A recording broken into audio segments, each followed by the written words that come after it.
Maintenant, la présentation d'aujourd'hui va être donnée par Dr. Diane Lacaille, qui est rhumatologue et directrice scientifique au Centre Arthrite Recherche Canada.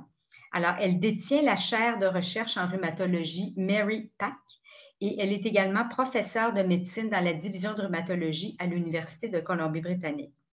Dr. Lacaille apporte une abondance de connaissances et une expertise vraiment très pertinente sur le sujet des biosimilaires, autant en tant que clinicienne rhumatologue qui a fait partie de la période de transition biosimilaire, parce qu'en Colombie-Britannique, ils ont déjà fait la transition, et aussi en tant que chercheur qui mène des études sur ce sujet-là. Alors, je vais donc lui céder la parole, Dr. Lacaille. Bonjour, je vais mettre ma présentation une petite minute. Voilà, on va le mettre en mode présentation. Est-ce que ça va bien, Marie-Claude? On voit bien? OK, parfait. Alors, bonjour ou bonsoir, parce que pour moi, c'est l'après-midi, mais pour vous, c'est presque la soirée. Puis, je vous remercie aussi d'avoir pris le temps d'être avec nous aujourd'hui pour ce webinaire. Ça me fait plaisir de parler avec vous, de partager mes connaissances sur les biosimilaires. Un petit aperçu de ce qu'on va discuter aujourd'hui. Je vais commencer juste par dire quelques mots sur Arthrite Recherche Canada pour que vous sachiez qui nous sommes. Je vais expliquer ce que sont les médicaments biologiques et les biosimilaires. On va parler un peu des coûts des médicaments biologiques et des avantages de la transition vers les biosimilaires. Je vais conclure en peut-être répétant les messages clés et après ça, on va passer à la période de questions. Alors, qui sommes-nous, Arthrite Recherche Canada? Notre mission est de transformer la vie des personnes atteintes d'arthrite grâce à la recherche et à l'engagement. Notre vision est de créer un avenir où les services, les outils et les connaissances fondées sur la recherche permettront aux personnes atteintes d'arthrite de triompher de la douleur et de l'incapacité. Arthrite Recherche Canada est une institution qui a été créée en 2000. C'est le plus grand centre de recherche clinique sur l'arthrite en Amérique du Nord. Notre siège social se trouve en Colombie-Britannique, mais nous disposons de 3 centres qui mènent leurs travaux en Colombie-Britannique, en Alberta et au Québec. Et les scientifiques affiliés à notre centre sont affiliés avec 5 universités, l'Université de Colombie-Britannique, l'Université Simon Fraser, l'Université de Calgary, l'Université Laval à Québec et l'Université McGill à Montréal. Nous avons une équipe de plus de 100 personnes, de chercheurs et assistants de recherche, qui sont issus de multiples disciplines qui ont un lien avec l'arthrite et qui se consacrent à l'avancement et le partage des connaissances liées à la recherche sur l'arthrite. Je veux mettre l'emphase sur le fait que tout ce que nous faisons est vraiment axé sur les patients. Nous avons un conseil consultatif de patients atteints de l'arthrite et les membres participent à toutes nos activités de recherche et aussi la voix des patients est intégrée dans toutes les facettes de l'organisation et de notre travail. Nous menons des recherches pratiques pour améliorer la vie de tous les jours. Nos projets de recherche clinique sont axés sur les patients ayant comme objectif de faciliter la prévention de l'arthrite, de faciliter un diagnostic précoce, des nouveaux traitements efficaces et une meilleure qualité de vie pour les personnes atteintes d'arthrite. Nous sommes aussi un centre de formation pour la prochaine génération de chercheurs. C'est important à investir dans l'avenir. Alors, nous nous consacrons à l'encadrement et la supervision de candidats à la maîtrise, au doctorat, aux études postdoctorales, dans un large éventail de disciplines qui reflètent la diversité de nos dirigeants scientifiques. Alors maintenant, au sujet d'aujourd'hui, les médicaments biologiques et les biosimilaires. Alors, qu'est-ce qu'un médicament biologique? Alors, on l'appelle biologique parce que c'est un médicament qui est fabriqué à partir de cellules vivantes. Donc, c'est un processus biologique pour produire le médicament. Par exemple, ça peut être un anticorps qui est créé par une cellule, ça peut être une hormone, ça peut être, par exemple, l'insuline est un exemple de biologique. Et ce qui est caractéristique de ces médicaments-là, c'est qu'ils ont un effet très ciblé sur les fonctions cellulaires. Et c'est ça qui fait qu'ils sont si efficaces. Alors, par exemple, ils peuvent bloquer un récepteur, comme les anti-TNF qui bloquent les récepteurs du TNF, ou ils peuvent activer un processus cellulaire quand ils entrent en contact avec les cellules. Mais alors la différence par rapport aux médicaments qu'on est plus habitué à acheter en pharmacie, c'est que comparément aux médicaments qui sont produits par synthèse chimique, comme par exemple l'aspirine, que vous pouvez voir ici là, sur le dessin, là, le premier, qui est une molécule assez simple et assez petite.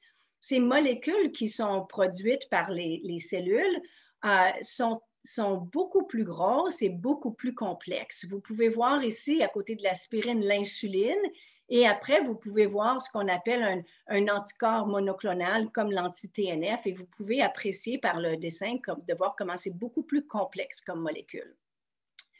Et parce qu'ils sont produits par un processus biologique, c'est un processus de fabrication qui est très élaboré, qui fait appel à une technologie de pointe et qui est constamment en évolution. Ce n'est pas comme quand on fait une réaction chimique en laboratoire et à chaque fois qu'on refait la réaction, elle est exactement identique et le produit est identique. Il y a plus de variabilité ici parce que c'est un processus dans des cellules vivantes. Parce que ce sont des protéines, on ne peut pas les prendre par la bouche, sinon ils seraient digérés dans notre estomac. Alors, c'est pour ça qu'elles doivent être administrées soit par voie intraveineuse ou par injection sous-cutanée.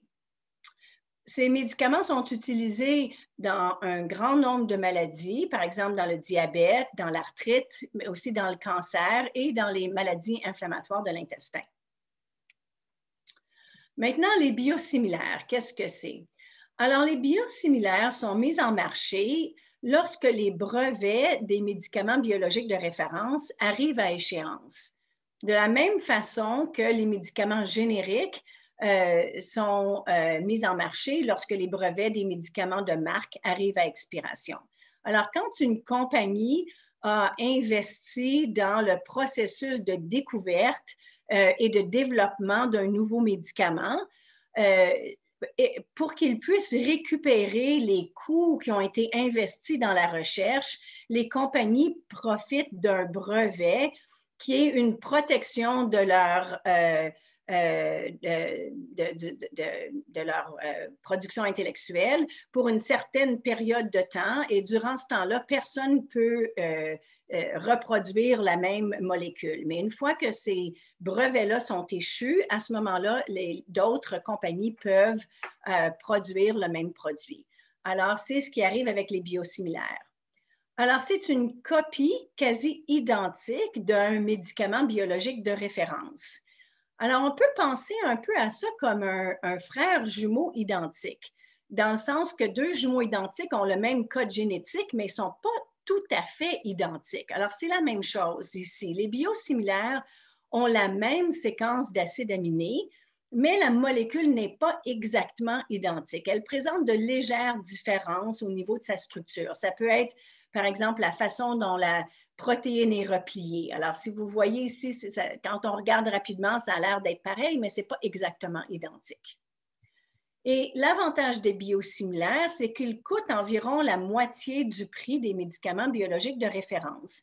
Et c'est parce qu'ils ont seulement à gérer les coûts de production et ils n'ont pas à récupérer les coûts qui ont été investis dans la recherche et le développement de nouveaux médicaments biologiques. Alors, c'est pour ça que le coût est moins élevé. Ce n'est pas parce que c'est une copie qui est moins de qualité, c'est vraiment une question de récupérer les coûts qui ont été investis dans la découverte de nouveaux médicaments.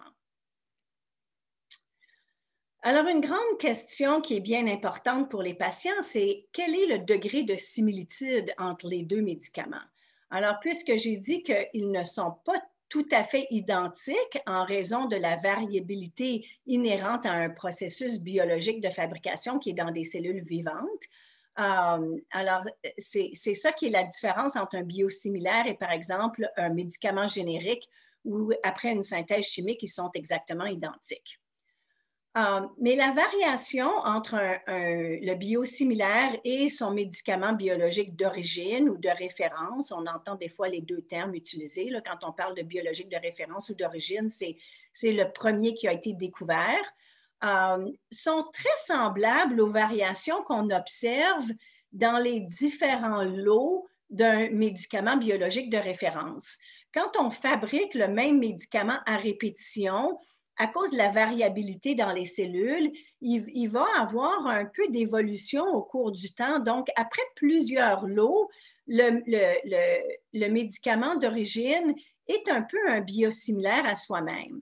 Et donc, il y a toujours des contrôles très stricts qui sont effectués au cours du processus de fabrication pour s'assurer que les changements n'affectent pas la fonction de la molécule et pour garantir que le médicament a la même efficacité et la même innocuité. Alors ça ici, cette diapo qui a l'air un peu compliquée, c'est seulement pour vous montrer que même parmi les médicaments biologiques d'origine, il y a des modifications qui ont été apportées au cours de la vie de ce médicament-là à cause, comme j'expliquais, de l'évolution du processus de fabrication. Et quand ils ont des modifications, ils doivent soumettre ça à Santé Canada pour prouver que ça n'affecte pas la molécule et sa fonction. Alors, c'est un peu semblable avec les biosimilaires.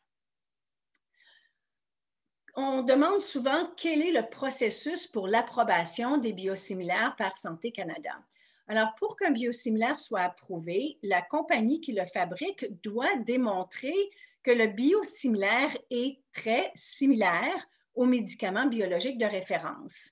Et ce, autant au niveau moléculaire qu'au niveau cellulaire. Alors, des études de laboratoire doivent démontrer que la structure de la molécule est très semblable, que sa fonction, quand elle interagit avec une cellule, est la même et qu'elle a la même pharmacocinétique. Alors ça veut dire les caractéristiques du médicament quand il est qui rentre dans le système immunitaire de quelqu'un. En plus de ces études de laboratoire-là, ils doivent aussi faire des études cliniques qui démontrent qu'il n'existe pas de différence cliniquement significative entre le biosimilaire et le médicament biologique de référence sur le plan de l'efficacité et aussi sur le plan des effets secondaires et de l'immunogénicité. Et l'immunogénicité, c'est la réponse de notre système immunitaire quand il est exposé à une molécule ou un médicament. Donc, pour démontrer sa biosimilarité, le biosimilaire s'appuie sur de nombreux essais cliniques effectués sur les médicaments biologiques de référence. Et une fois qu'il est approuvé pour les mêmes indications que le biosimilaire de référence. Le processus de fabrication est soumis aux mêmes normes rigoureuses de qualité que le processus de fabrication des biosimilaires d'origine. Et même après l'approbation, l'innocuité continue à être contrôlée. Alors, il y a des mécanismes de surveillance qui sont mis en place pour s'assurer qu'il n'y a pas d'effets secondaires surprenants après la mise en marché. Donc, ce que j'espère que, d'après ce que je vous ai expliqué, j'essaie de vous démontrer que les biosimilaires sont d'aussi bonne qualité que les médicaments biologiques de référence et qu'ils offrent les mêmes avantages thérapeutiques aux patients. Maintenant, que nous dit la littérature? Alors, il y a eu beaucoup d'études reliées au passage vers les biosimilaires et je voulais juste vous montrer ce graphe-là pour vous montrer, ça c'est le nombre de publications qu'il y a eu et particulièrement dans les dernières années, il y a eu beaucoup de publications. Et qu'est-ce que ces publications-là nous démontrent? Alors, il y a eu une étude publiée en 2018 qui était un examen systématique des études existantes. Ils ont évalué 90 études qui ont évalué la sécurité ou l'efficacité du passage à un médicament, d'un médicament biologique de référence à un médicament biosimilaire. Cela représente l'expérience cumulative de 14 225 patients. Alors, on a des données Ça a été utilisé et ça a été bien étudié. Il y a 7 médicaments différents utilisés pour 14 maladies dans cette étude et ils ne démontrent aucune différence importante en termes d'effets secondaires, d'efficacité ou d'immunogénicité, donc la réaction du système immunitaire aux biosimilaires, comparé aux médicaments biologiques de référence. Je pense que c'est important aussi de parler des publications qui ont offert des données sur le terrain quand ces médicaments-là ont été utilisés dans la vraie vie. Et on a beaucoup d'expérience en Europe avec ça. Alors, le registre des médicaments biologiques au Danemark, où il y a eu une politique obligatoire de transition vers les biosimilaires. Cette étude démontre les résultats de 802 patients atteints d'arthrite rhumatoïde, d'arthrite psoriasique et de spondyloarthrite ankylosante qui ont été suivis pendant 12 mois après la transition. Et ils ont démontré qu'il y avait la même efficacité en regardant les résultats cliniques sur les patients et le même taux d'abandon du médicament après la transition que des témoins historiques de l'infliximab. Donc, quand on compare le taux d'abandon du médicament, quand ça avait été prescrit avec l'infliximab original.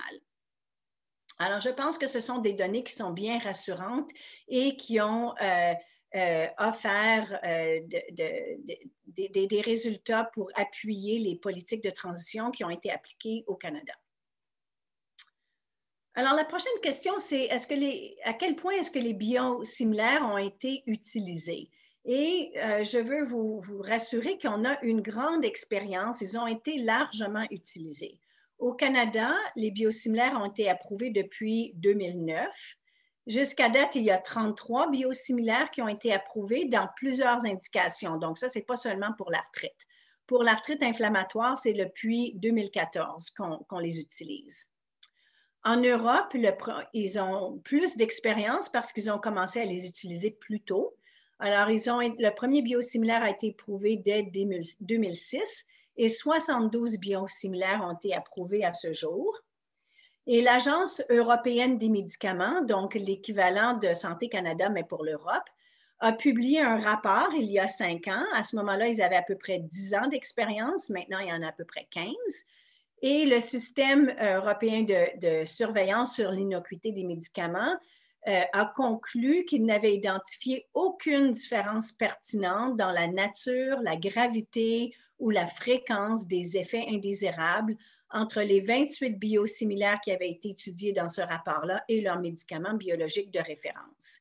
Donc, des données très rassurantes au point de vue de l'innocuité et des effets secondaires qui, je sais, sont définitivement une inquiétude pour les patients quand on leur demande de changer. Maintenant, dans le monde, il y a une coalition internationale des autorités de réglementation pharmaceutique, ICMRA, qui est une coalition de 29 autorités de réglementation pharmaceutique de nombreux pays, dont le Canada, les États-Unis, les pays de l'Union européenne, l'Australie, la Chine et l'Organisation mondiale de la santé, qui aussi agit à titre d'observatrice et qui surveille la réglementation des médicaments. Et ils ont publié une déclaration de confiance à l'endroit des biosimilaires. La référence est dans les ressources, mais les points saillants de leur déclaration de confiance, c'est que les biosimilaires sont des médicaments biologiques de haute qualité pharmaceutique qui sont approuvés après une évaluation scientifique très rigoureuse et qu'ils ont été utilisés de façon sécuritaire pour plusieurs années et comme j'ai décrit avant, qu'ils ont des effets cliniques similaires aux médicaments d'origine. Ici, sur ce tableau, je voulais vous montrer quels sont les biosimilaires au Canada qui sont utilisés et qui ont été approuvés pour traiter l'arthrite inflammatoire. Parce que si vous êtes sur un médicament biologique, vous vous demandez peut-être, est-ce qu'il existe un médicament biosimilaire pour mon médicament? Et puis, est-ce qu'on va me demander de changer? Alors, ici, vous pouvez voir pour le moment, en ce moment, là, les produits pour lesquels il y a des biosimilaires qui existent. Alors, c'est pour l'adalimumab, l'étanercept, l'infliximab et le rituximab. J'attends quelques secondes parce que je sais qu'on m'a dit que c'était une diapo que les auditeurs trouvaient très utile. Je pourrais la remettre plus tard si vous voulez. Alors maintenant, ça m'amène au sujet du coût des médicaments biologiques. Alors, c'est important de réaliser que les médicaments biologiques constituent une part importante des dépenses publiques en médicaments. Les dépenses consacrées aux médicaments biologiques représentent une très haute proportion des budgets des régimes publics d'assurance médicaments et par le fait des régimes privés aussi d'assurance médicaments. Alors, en 2018, les dépenses pour les biologiques représentaient 23,3% des dépenses totales en médicaments au Canada pour les régimes publics d'assurance médicaments. Et non seulement, mais la croissance de ces dépenses-là vraiment augmente de façon exponentielle depuis le début des années 2000 et continue d'augmenter dans les années récentes. Et il y a de nombreux autres médicaments biologiques qui sont présentement à l'étude et qu'on s'attend à ce qu'ils deviennent disponibles dans les prochaines 5 à 10 prochaines années. Donc, on s'attend que cette croissance-là continue à augmenter. En Colombie-Britannique, par exemple, le financement pour les médicaments biologiques par le régime d'assurance médicaments est passé de 81 millions de dollars en 2014 à 125 millions de dollars 5 ans plus tard en 2019. Alors, c'est une très grosse croissance. Et parmi les 5 principales catégories de médicaments qui ont occasionné le plus de dépenses au Canada, 3 de ces catégories de médicaments-là sont pour des médicaments biologiques. Pas nécessairement pour l'arthrite, mais les médicaments biologiques en général. Alors ici, vous pouvez voir l'augmentation, la croissance des dépenses consacrées aux médicaments biologiques au Canada. Ça, ce n'est pas seulement pour l'arthrite, c'est pour toutes les indications de 2009 à 2018. Alors, vous voyez comment c'est une croissance. Le Canada dépense plus au chapitre des médicaments biologiques que la plupart des autres pays et on est en haut de la médiane des pays de l'OCDE. Il y a seulement les États-Unis qui dépensent plus que nous. Et aussi, on voit que pour l'utilisation des biosimilaires, on est plutôt, on tire de l'arrière. Nos dépenses, vous pouvez voir le Canada en jaune, sont beaucoup moindres que les autres pays de l'OCDE, ce qui explique pourquoi nos dépenses sont si hautes. Si on utilise moins de biosimilaires et plus de médicaments d'origine, nos coûts vont être plus élevés. Alors, quels sont les avantages de la transition vers les biosimilaires et pourquoi on parle de transition? Alors, je pense que vous pouvez comprendre avec ce que je viens d'expliquer du coût et de la différence de prix qui est seulement la moitié. Les biosimilaires nous offrent la possibilité de réaliser des économies vraiment importantes. Et étant donné qu'on a une telle croissance dans l'utilisation des biologiques et on s'attend à ce qu'il y en ait d'autres qui viennent en marché, ces économies-là vont nous permettre d'assurer la pérennité des systèmes de santé et des soins aux patients. Si on veut être capable de continuer de se permettre de payer les biologiques et d'être capable de pouvoir payer les nouveaux biologiques qui vont entrer au marché, il faut qu'on soit capable d'assurer des économies pour être capable d'avoir le budget pour ces médicaments-là. Alors, l'Agence qui s'occupe de déterminer le prix des médicaments, le CEPMB, a estimé qu'au Canada, on pourrait faire des économies de 332 millions à 1,8 milliard de dollars qui pourraient être réalisées sur une période de 3 ans avec l'adoption de politiques de transition vers les biosimilaires. Donc, ce sont vraiment des économies très importantes qui vont nous permettre de soutenir nos régimes d'assurance publique pour pouvoir couvrir le coût des biologiques futurs. Donc, les avantages potentiels offerts par les biosimilaires, c'est un accès accru aux médicaments biologiques. Alors, de nombreux nouveaux agents biologiques vont bientôt arriver sur le marché, des médicaments qui offrent des bénéfices très importants pour les patients. Alors, si les régimes d'assurance médicaments peuvent dépenser moins sur les médicaments existants, quand il y a des versions moins coûteuses, tout aussi efficaces qui sont disponibles, mais ça va pouvoir leur permettre de couvrir les nouveaux médicaments innovants. Ça va aussi pouvoir leur permettre de rembourser des médicaments qui sont déjà au marché, mais qui ne sont pas en ce moment couverts à l'heure actuelle par les régimes d'assurance publique. Et dans certaines provinces, les biosimilaires ont facilité l'accès aux médicaments biologiques, dans le sens que les patients ont besoin d'essayer moins de médicaments avant d'utiliser un médicament biologique pour lequel il existe un biosimilaire, si le biosimilaire est utilisé, que pour un agent biologique pour lequel il n'existe pas de biosimilaire. Et c'est le cas avec la nouvelle politique qui vient d'être annoncée au Nouveau-Brunswick avec l'adalimumab.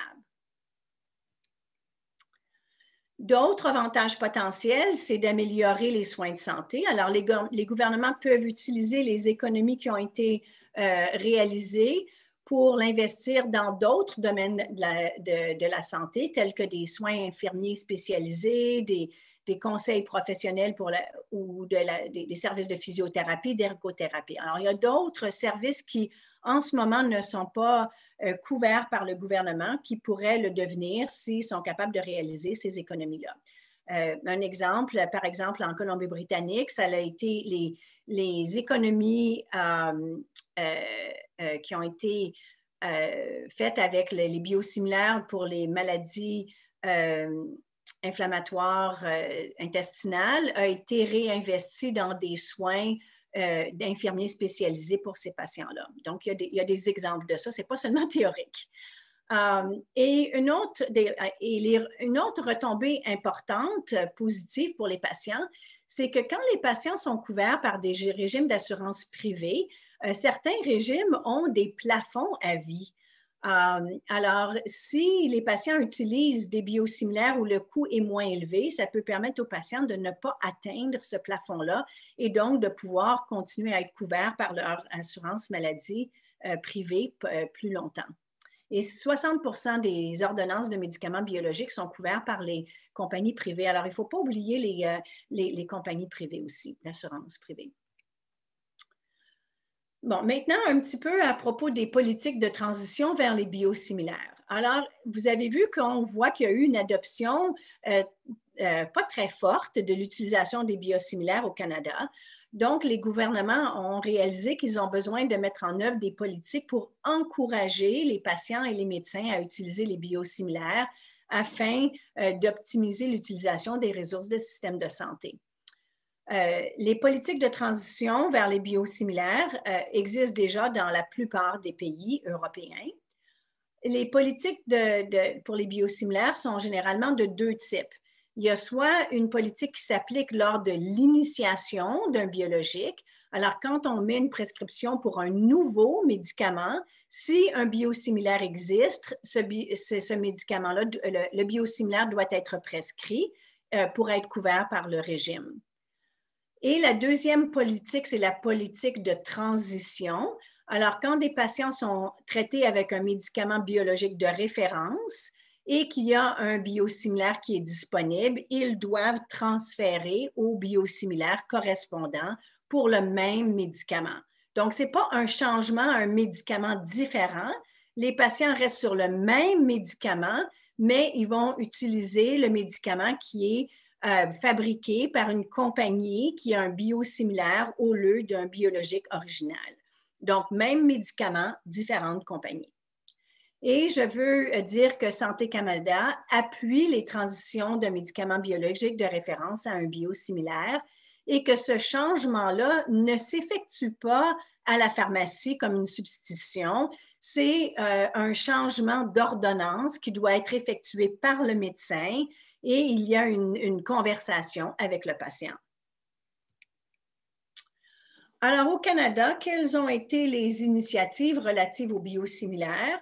Alors, en Colombie-Britannique, ça a été la première province à adopter ces politiques.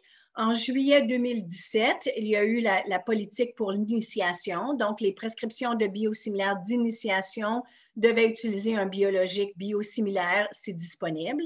Et en juin 2019, ça a été la mise en œuvre de la politique de transition. Alors, on a déjà quand même assez de données là-dessus parce que ça fait déjà 1 an et demi.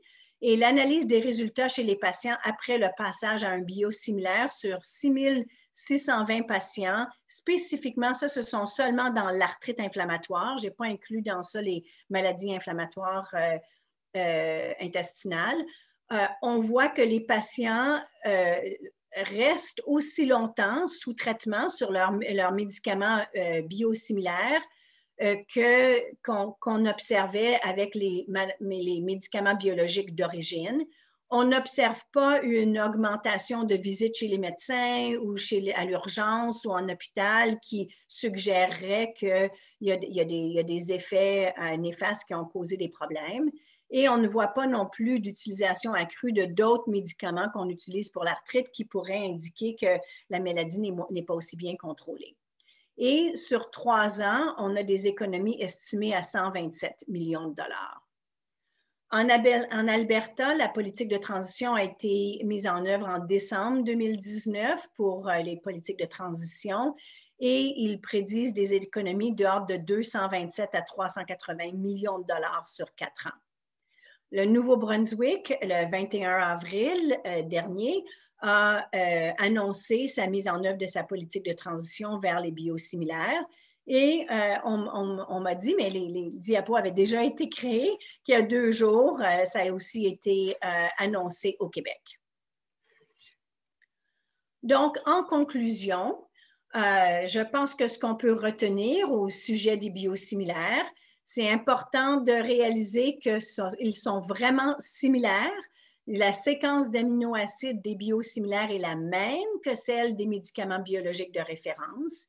Il y a des tests effectués en laboratoire qui doivent démontrer que la structure et la fonction des 2 médicaments sont très similaires et des études cliniques qui doivent démontrer qu'il n'existe pas de différence significative en termes d'efficacité ou de risque d'effets secondaires entre les 2 médicaments.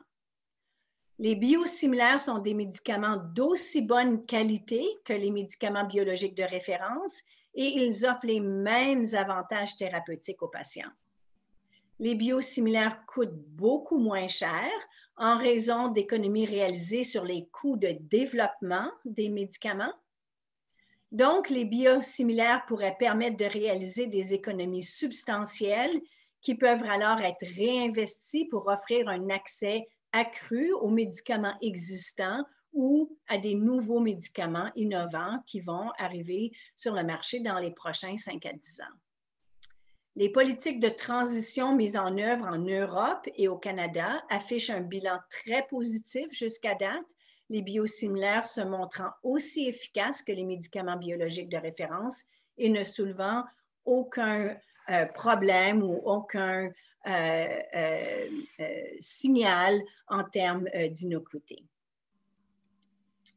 Je veux juste porter votre attention sur différentes ressources si vous voulez en connaître plus sur les biosimilaires. Sur notre site web à arthritisresearch.ca, on a des feuilles d'information sur les biosimilaires. Santé Canada a aussi des feuilles d'information. Arthritis Consumer Expert, qui est une organisation pour les patients, a aussi beaucoup d'informations très utiles pour les patients. Et puis, j'ai mis d'autres sites web là aussi. Et je voulais juste vous dire que ce que je vous ai présenté aujourd'hui était basé sur des études et des données scientifiques et je vous montre certaines références. Et voilà, c'est ce que je voulais vous présenter comme information. J'espère que vous avez trouvé ça utile. Et maintenant, on va passer à la période de questions. Merci pour votre attention.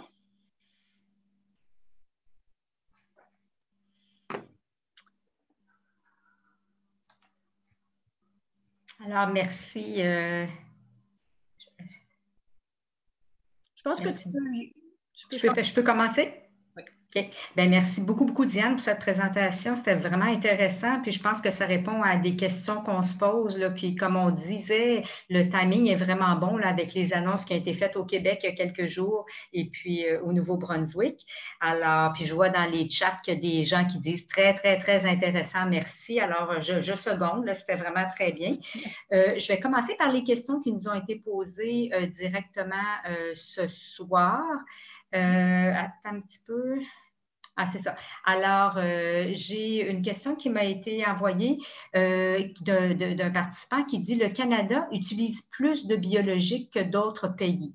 Par contre, a-t-on des données sur l'effet des biologiques sur l'ensemble des coûts directs et indirects engendrés par l'arthrite, les soins médicaux, les hospitalisations, l'absentéisme? OK. Alors, je veux juste préciser que ce que j'ai montré, c'est que les coûts au Canada sont plus hauts que dans les autres pays, ce qui ne veut pas nécessairement dire qu'on utilise les biologiques plus que dans les autres pays. Parce que mais c'est seulement que le coût est plus élevé, puis c'est en partie parce qu'on utilise moins de biosimilaires, parce que je ne suis pas prête à dire qu'on utilise plus de biologiques. On en utilise définitivement moins que les États-Unis, parce que les politiques d'accès sont différentes. On a des politiques d'accès qui sont quand même assez rigoureuses. Donc, on doit utiliser en premier les médicaments qu'on appelle, en anglais, on les appelle les DMARDs, là, les médicaments qui modifient la maladie, mais qui ne sont pas un biologique. On doit en premier les utiliser parce qu'il y a beaucoup de patients qui sont très bien contrôlés avec ces médicaments-là et qui n'ont pas besoin de biologiques. Puis, ce n'est pas seulement une question de coût. Il y a quand même, on sait que les biologiques augmentent les risques d'infection. Alors, il y a quand même certains risques à ces médicaments-là.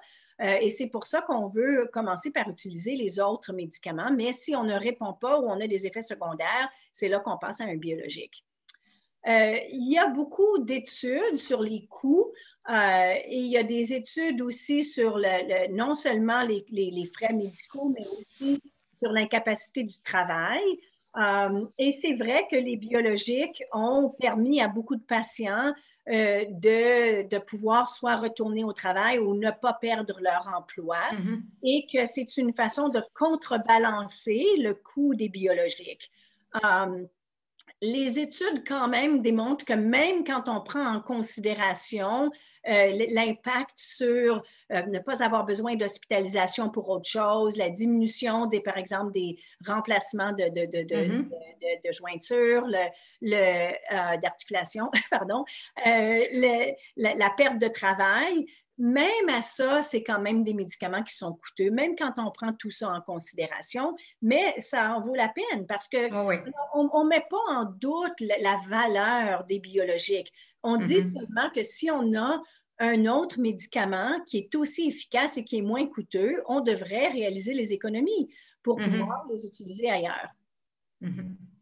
L'autre chose que j'avais comme question, c'est est-ce que les patients qui peuvent reprendre leur médicament original, mettons qu'ils s'en vont sur un biosimilaire puis pour une raison X, ils ne tolèrent pas ou il y a des effets secondaires ou ça va moins bien, même si on sait que c'est censé être presque pareil, est-ce qu'ils peuvent revenir sur l'autre ou pas? Oui, alors ça, évidemment, c'est une question très importante parce que c'est une question de sécurité aussi pour les patients, de savoir que si jamais, je change puis ça ne marche pas, est-ce que je peux retourner? Alors, ça, c'est décidé au niveau de chaque gouvernement provincial. Je peux parler de la Colombie-Britannique et puis je sais aussi au Nouveau-Brunswick qu'ils ont annoncé que ce serait évalué en un cas par cas. Alors, et puis je sais qu'en Colombie-Britannique, si on change à un biosimilaire et il y a un problème, soit un effet secondaire ou une perte d'efficacité, et il y a un autre biosimilaire qui existe, bien, on doit essayer le deuxième biosimilaire avant de retourner. Donc, s'il y a d'autres biosimilaires, il faut en utiliser d'autres, mais si ça ne fonctionne pas, en Colombie-Britannique, le rhumatologue doit faire une demande spéciale, expliquer la situation. Le dossier est revisé de 1 à 1 et il y a une possibilité de retourner aux médicaments d'origine. Alors, s'il y a vraiment des situations exceptionnelles pour lesquelles un patient ne peut pas transitionner, ça doit être décrit, expliqué, etc. Et c'est évalué de 1 à 1, cas par cas. Okay. Mais avec cette politique-là, je peux dire qu'en Colombie-Britannique, sur une période d'1 an et demi, il y a eu très peu de retours. Okay. C'est moins de 3%. Alors, c'est très, très, très peu.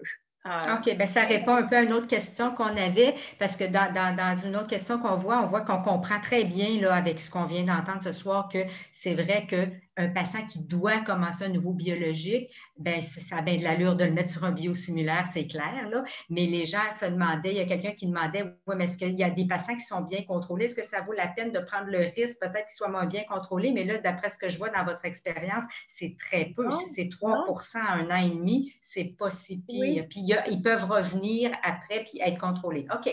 Bon, ouais. Ça répond à une autre question. Je veux dire, il faut se rappeler que c'est le même médicament. C'est pas comme si on demande aux gens de changer à un autre médicament dans la même classe. Alors, c'est pas comme si on prend, par exemple, les anti-TNF, puis on dit aux gens, bien, si vous êtes sur adalimumab, bien, on a un biosimilaire pour etanercept, donc on veut que vous changiez tous à l'etanercept. On ne demande pas ça. On ne change pas d'un médicament à un autre. On garde le même médicament, mais on change de compagnie qui le fabrique, c'est tout. Okay. On peut changer de compagnie pour le même médicament. C'est ça qu'il faut se rappeler. C'est le même médicament. C'est juste un différent fabricant. Puis c'est vraiment, on voit vraiment aussi la différence avec les génériques parce qu'il y a plein de patients puis moi j'en ai eu dans ma clientèle aussi qu'à un moment donné, on les passait sur un générique ou un autre générique, puis il y avait vraiment des effets secondaires différents, là, puis on les voyait, mais c'est pas des biosimilaires, c'était des génériques. Alors ça, il y avait des petites différences, il y a des choses qui étaient moins contrôlées, alors que d'après ce qu'on a vu, vous, c'est très, très contrôlé, les affaires sont vraiment bien suivies. OK. Alors ça, l'autre chose qu'on se demandait, c'était un peu, est-ce que la transition d'un biologique original à un biosimilaire, mais je pense que vous venez de répondre à cette question-là, là, est la même que de transitionner d'un biologique à un autre de la même classe, mais là, je vois qu'on vient de répondre à cette question-là, c'est vrai. Et puis, les effets secondaires, c'est ça, depuis la mise en marché, ils ont été bien suivis, là, les effets secondaires, là, avec tous les biologiques, tous les biosimilaires.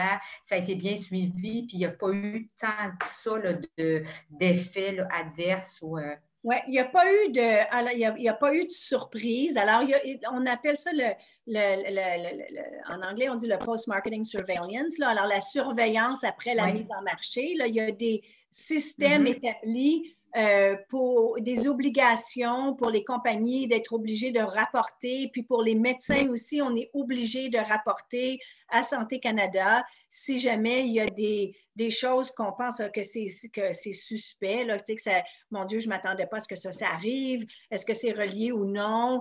Alors,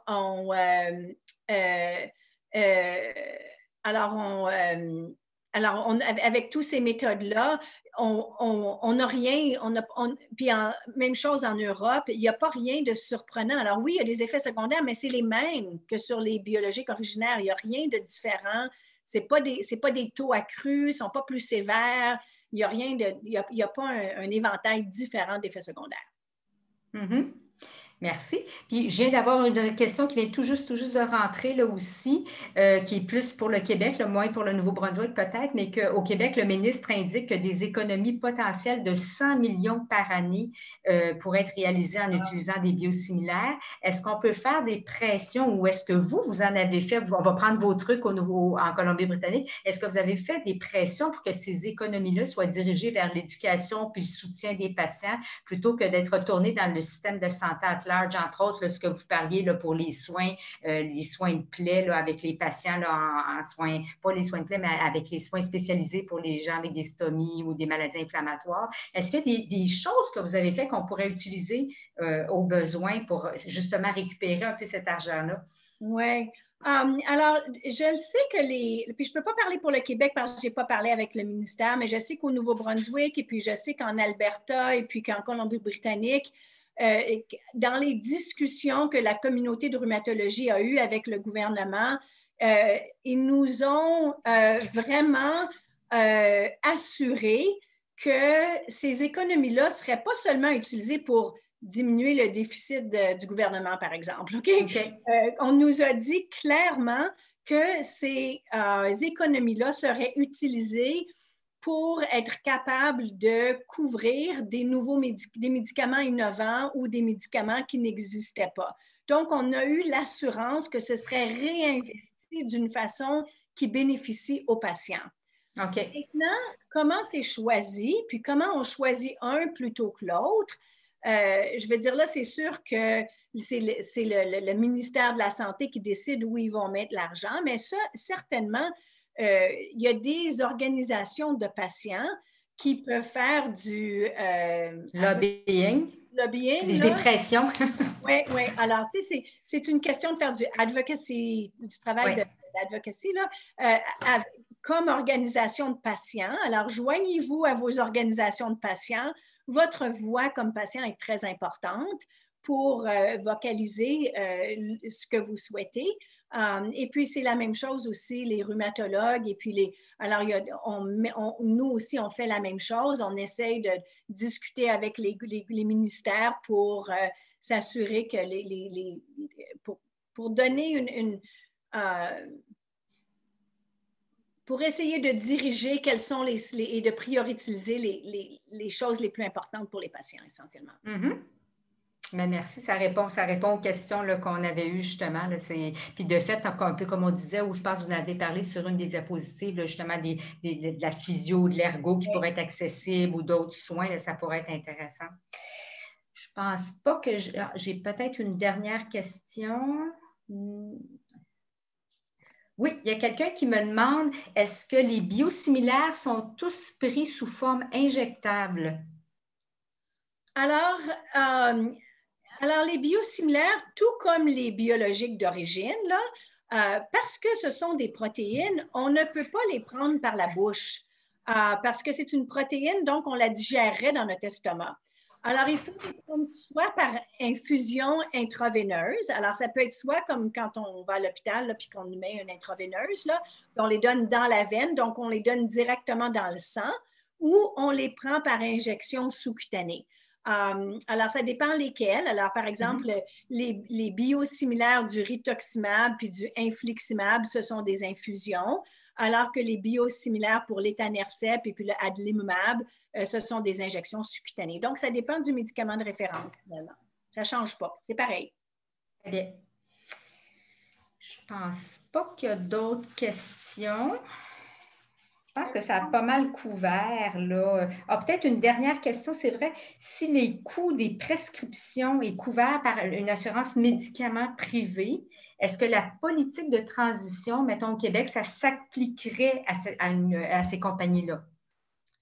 Alors, ça, c'est bien intéressant comme question. Alors, en théorie, non, parce que la politique de transition, c'est la politique du ministère de la Santé, c'est la politique du gouvernement.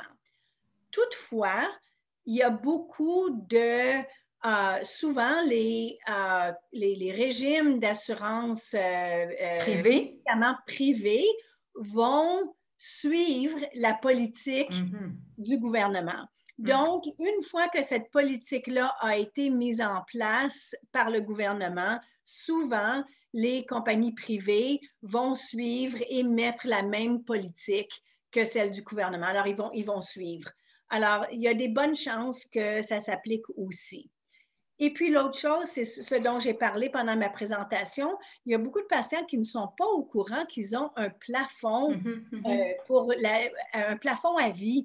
Donc, ça veut dire que par mois, tu as droit par année, tu as droit à tant, mais sur la vie au complet, il y a un maximum total cumulatif. Alors, c'est important pour les gens de s'informer pour... je vois quelque chose au chat que je vais répondre aussi. Donc, c'est important de s'informer si vous avez un plafond parce que si vous en avez un, c'est vraiment votre avantage à vous de changer un biosimilaire pour être sûr que vous n'atteignez pas le plafond. Alors, la question... Il paraît qu'au Québec, c'est pas sûr, ça, qu'il y a le plafon. C'est pas... OK. C'est ça. Alors, ça, je vais vérifier, mais peut-être au Nouveau-Brunswick, mais il paraît que c'est pas sûr. Là, pour les compagnies d'assurance. Moi, je pensais que c'était une politique de la compagnie d'assurance. OK.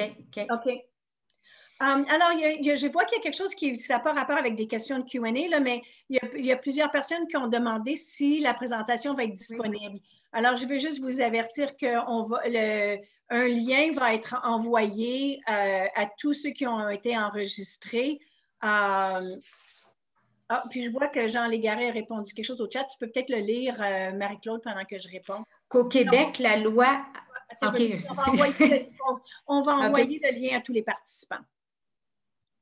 OK, puis au Québec, ce que Jean Légaré vient d'écrire, c'est qu'au Québec, la loi oblige les assureurs privés à couvrir l'ensemble des médicaments inscrits au régime public.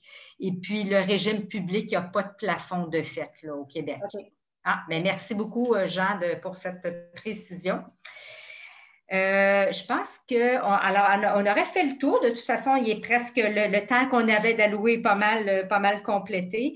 Alors, je veux juste vous remercier vraiment beaucoup tout le monde d'avoir pris le temps de participer au webinaire. Puis je pense, en tout cas, d'après les commentaires qu'on a vus dans le chat, puis tout ça, que ça a été très utile pour tout le monde. Alors, un gros merci encore une fois, Dr. Lacaille. On a vraiment apprécié toute la présentation, puis vous écouter parler sur ce sujet-là.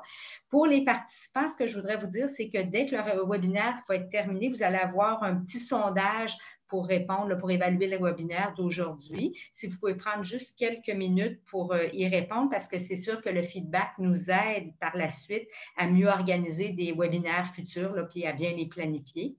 Et puis, comme le disait Diane, dans les prochains jours, on va recevoir un lien pour la présentation et l'enregistrement de la session d'aujourd'hui. Alors, ça aussi, vous allez avoir accès à ça. Et enfin, si vous voulez plus d'informations sur les biosimilaires, vous pouvez visiter le site web arthritisresearch.ca. Arthritresearch.ca, c'est écrit là justement sur l'invitation qu'on avait pour le webinaire. Et puis, il y a des informations complémentaires qui vont être là. Alors, encore une fois, un gros merci à tout le monde. Un gros merci, Dr. Lacaille. Et puis, bonjour tout le monde. Merci beaucoup. Au revoir. Au revoir tout le monde. Merci.